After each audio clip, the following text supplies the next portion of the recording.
Terus habis itu? Terus habis itu kita kan bawa 2 tenda. Yang satu kapasitas 3 orang, yang satunya 2 orang. Oke. Jadi saya tidur sama teman saya yang lain. Jadi 2 orang. Saya tidur 2 orang dan teman saya 3 orang. Oh gitu. Terus? Dan ini nih keanehan terjadi pas kita tidur. Lagi. Entah kenapa anginnya itu kadang-kadang tenang banget, tapi kadang-kadang ribut banget anginnya, gede banget, kencang banget. Itu saya juga nggak ngerti kenapa, dan firasat saya mulai enak lagi di situ. Kenapa ini, ada apa lagi nih? Ada apa lagi yang bakal terjadi?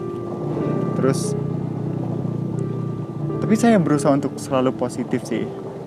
Karena kalau misalkan ya saya kasihannya sama teman-temannya lain. Kalau misalkan saya nggak tenang, otomatis teman-temannya lain gitu kan. Iya bener. Oke, sip.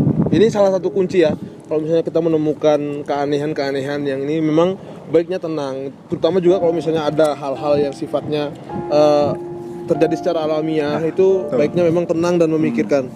Kalau misalnya kita tersesat kan juga kita disuruh tetap istilahnya kayak stop gitu kan. Ya, kayak berhenti, kemudian berpikir, memikirkan nanti makan dan sebagainya. Setelah tenang baru kita pikirkan bagaimana posisinya. Dan itu yang dilakukan Mas Sojan ya.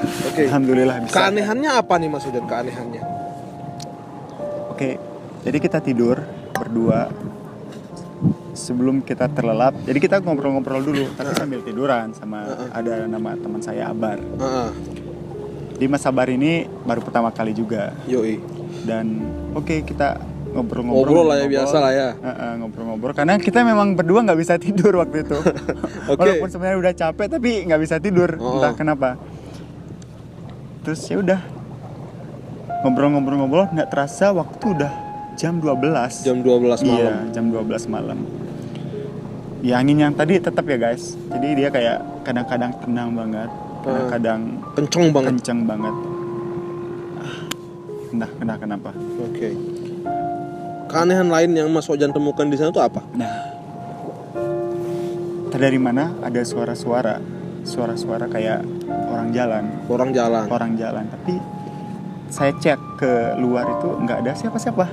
Itu jalannya, kalian posisi tendanya kan di samping jalan. Iya, pinggir ini jalan setapak dan ini. Tapi kita nggak menghalangi ya guys. Kita nggak menghalangi jalan. Trek. Tapi itu Mas Sojan pastikan itu bukan pendaki lain. Bukan pendaki lain, karena nggak mungkin banget rasanya ada pendaki lain yang jam 12 gitu, kayaknya di bukit gitu tuh kayaknya nggak mungkin banget. Nggak mungkin lah ya. Karena emang intensitas pendaki di sana emang masih sepi. Kalau nggak weekend, kalau weekdays gitu nggak bakal rame. Terus dia cuma jalan aja. Iya, jalan tapi bukan diam di tempat kita ya. Tapi kayak dia jalan lewat gitu. Lewat, dan itu berapa kali tuh lewatnya? Sering mungkin ya. Tapi saya berusaha untuk pasti ini orang-orang apa ya, kayak paling ini suara angin gitu. Paling ini suara apalah gitu. Tapi jelas kayak orang jalan. Jelas. Wow. Gila. Dan setelah jalan itu kayak ada suara lagi yang di samping tenda kita yang kayak gini tenda nih. Apa sih namanya? Gosokin tenda. Iya. Kayak gosokin tenda, tapi tendanya juga sempet digosok-gosokin gila. Tapi bukan babi lah ya.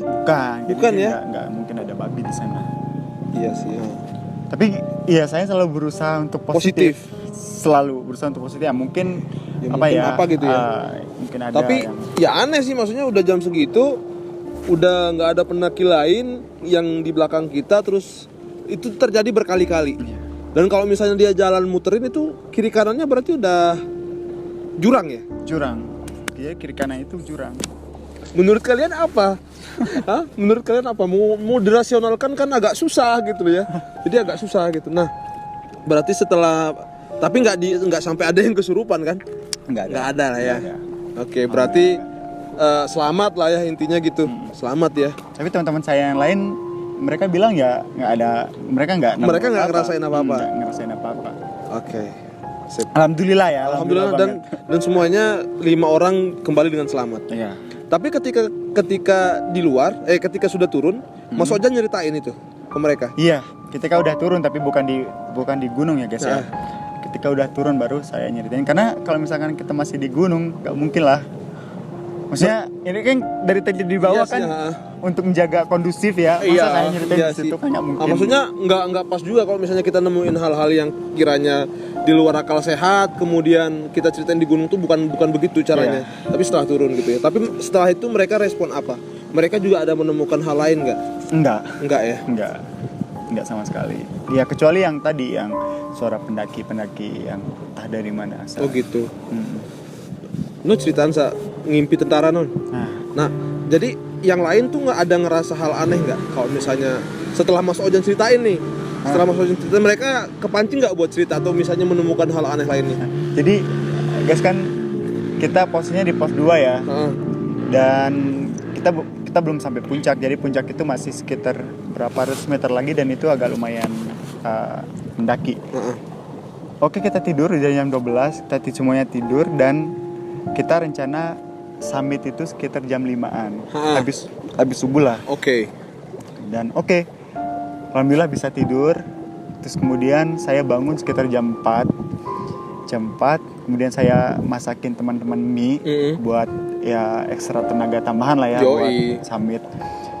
Kemudian setelah semuanya jadi, saya ngebangunin yang lain. Nah, ketika waktu makan, entah kenapa ada satu teman saya, dia itu cerita tentang mimpinya tadi malam, dan dia bermimpi tenda kita itu dijagain sama tentara, loreng-loreng. Jadi tenda itu kita jadi dikerumunin gitu.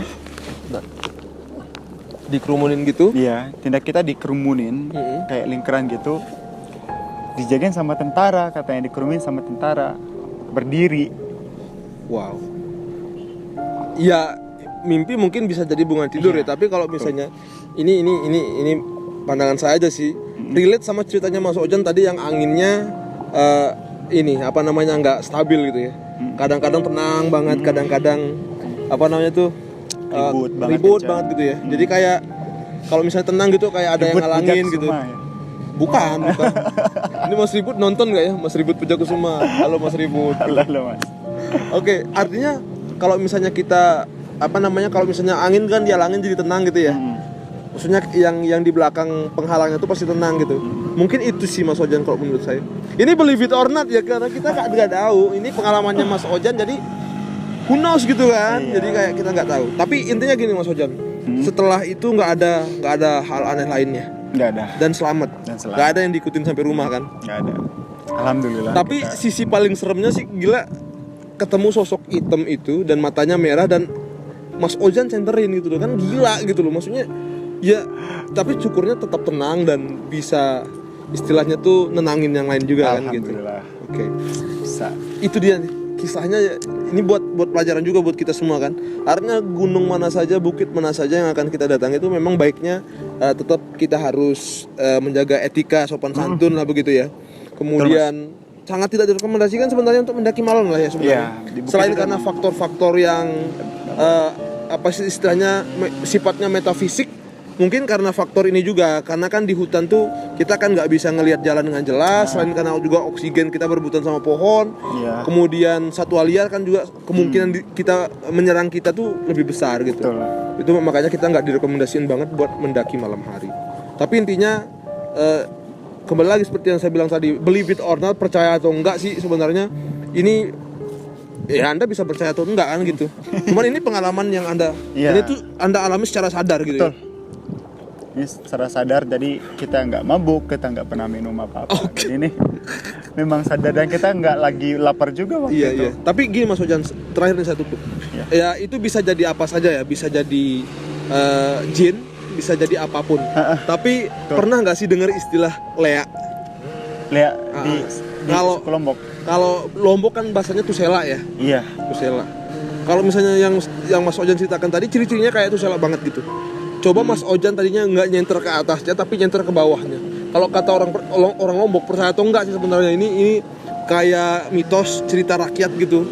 Jadi yang dipercaya jadi tusela itu sama lea, berasal dari ilmu hitam begitu yang digeluti oleh sekelompok orang begitu, dan mereka tuh nggak sadar mereka tuh jadi leak gitu, menjadi tusela gitu ya. Jadi bisa jadi itu karena ciri-ciri yang disampaikan Mas Ojan tadi tuh bayangan. Biasanya kalau menurut orang Lombok, tusela itu tubuhnya sebenarnya bukan yang berdiri seperti kita, tapi mereka ada di bawah.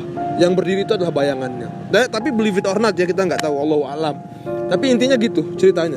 Jadi mudah-mudahan dari cerita ini teman-teman bisa mengambil pelajaran dan harusnya ini bisa menjadi pengalaman buat kita semua ya. Betul. Pelajaran yang sangat berharga banget. Dan thank you banget Mas Ojan. Siap.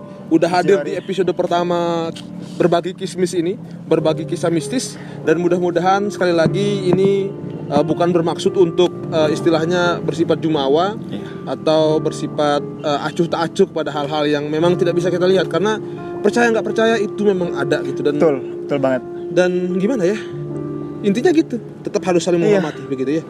Oke, thank you Mas Ojan. Oke. Makasih banget nih udah mampir di channel Siap. YouTube saya. Oke, karena sudah sore juga, videonya kita cukupkan sampai di sini, dan jangan sampai lupa bagi teman-teman yang masih belum memberikan subscribe ke channel ini, subscribe buruan biar nanti bisa mengikuti kismis-kismis yang lainnya. Betul banget guys. Oke, thank you. Assalamualaikum warahmatullahi wabarakatuh.